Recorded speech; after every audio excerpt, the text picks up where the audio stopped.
Good morning student. आज हम कक्षा 11वीं जीव विज्ञान के अगले भाग के बारे में पढ़ेंगे। एंजाइम की क्रियाविधि अथवा कार्य प्रणाली, mechanism of enzyme action.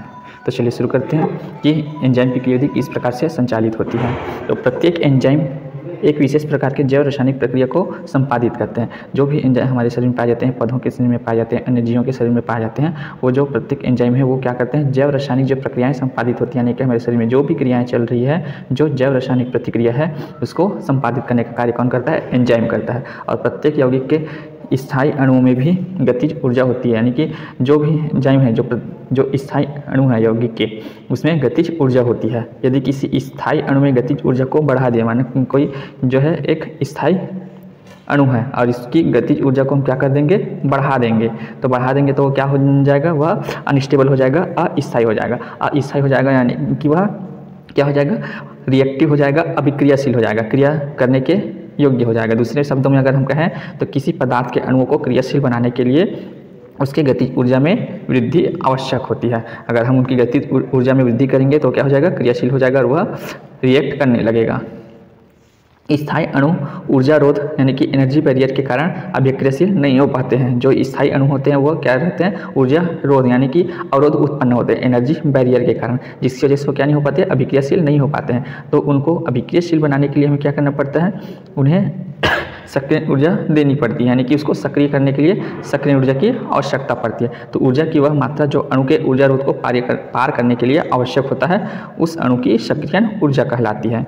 Enzyme की अनुपस्थिति में अभिक्रिया हेतु यह ऊर्जा ताप, प्रकाश अथवा अन्य माध्यम से प्रदान की जा सकती है। तो एंजाइम के लिए जो सक्रियण ऊर्जा होती है किसके माध्यम से दिया जा सकता है, ताप हो गया, प्रकाश हो गया और अन्य जो भी माध्यम होते हैं उन सभी के माध्यम से क्या किया जा सकता है, एंजाइम को अभिक्रियाशील बनाया जा सकता है। तो इस प्रकार से हम देखते हैं कि एंजाइम जैव रासायनिक क्रिया को उत्प्रेरित करते हैं। जो भी जैव रासायनिक क्रियाएं चल रही है उसको उत्प्रेरित करने वाला कौन होता है, एंजाइम होते हैं। तो एंजाइम की क्रियाविधि को समझने के लिए दो सिद्धांत प्रतिपादित किए गए हैं। सबसे पहला जो सिद्धांत है वह है ताला चाबी सिद्धांत। ताला चाबी सिद्धांत से आप स्पष्ट हो ही गया होगा कि जिस प्रकार से ताले के लिए एक चाबी होती है और एक विशिष्ट ताले के लिए एक विशिष्ट चाबी ही होती है, और उस विशिष्ट ताले में वह जो विशिष्ट चाबी होता है वही फिट होता है और उस ताले को खोल देता है। ठीक है, तो इसी के सिद्धांत पर आधारित है एंजाइम की क्रियाविधि ताला चाबी सिद्धांत।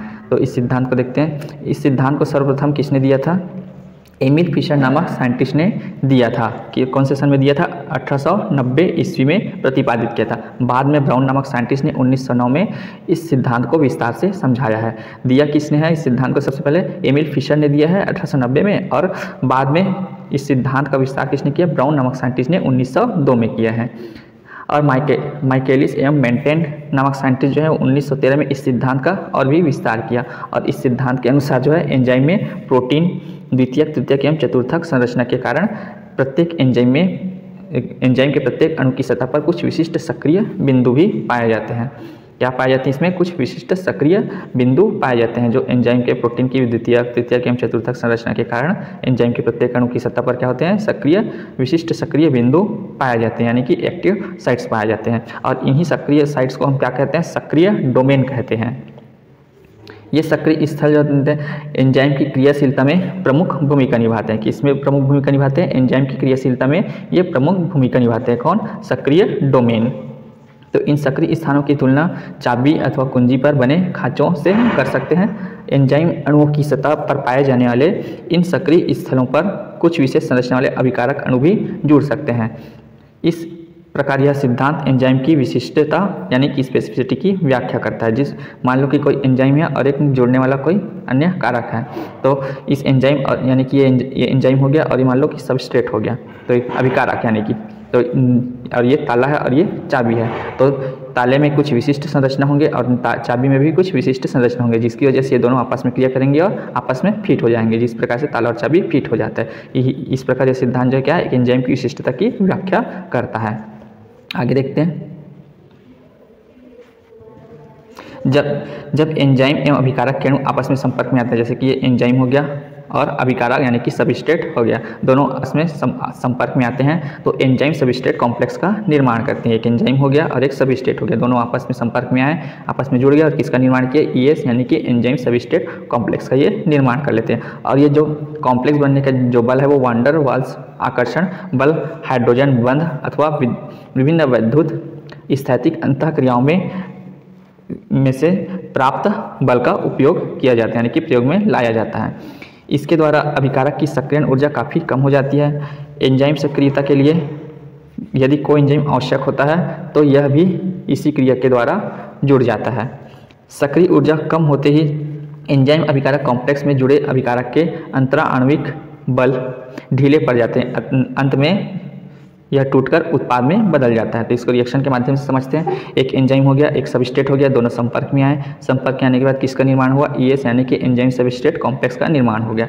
अब अंत में क्या होगा, जो एंजाइम है वह क्रिया करने के पश्चात अलग हो जाएगा और अंत में प्रोडक्ट का निर्माण हो जाएगा। इस प्रकार से क्या होता है, एक एंजाइम की क्रियाशीलता के माध्यम से एक प्रोडक्ट का निर्माण हो जाता है।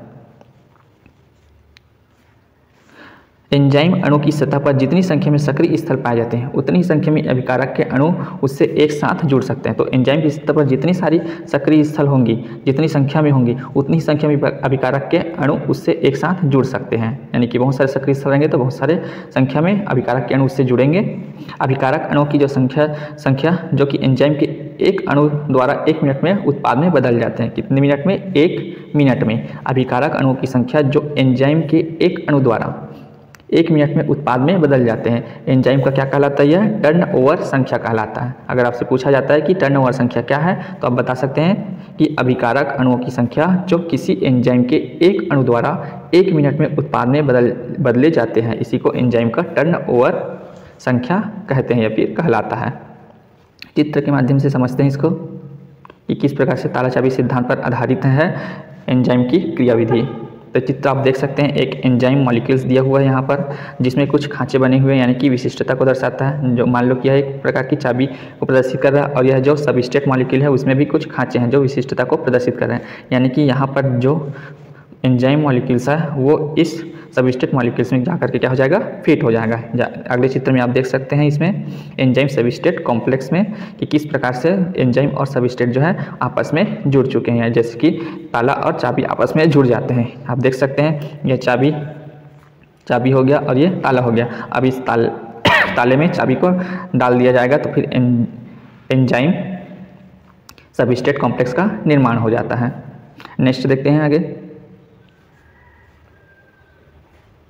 अब जब एंजाइम सबस्ट्रेट कॉम्प्लेक्स का निर्माण हो जाएगा तो फिर एंजाइम मॉलिक्यूल्स जो है वो क्या हो जाएंगे, अलग हो जाएंगे और जो प्रोडक्ट है वह भी अलग हो जाएगा। एक तो प्रोडक्ट 1 बन गया और एक प्रोडक्ट 2 बन गया। इस प्रकार से दोनों जो है वो अलग अलग हो गए। जैसे इसमें ये जो चाबी है यानी कि है एंजाइम मॉलिक्यूल्स है अलग हो गया और उसके साथ एक प्रोडक्ट, ये प्रोडक्ट अलग हो गए। इसी प्रकार से इस एंजाइम की क्रियाविधि को ताला चाबी सिद्धांत के माध्यम से समझा जा सकता है।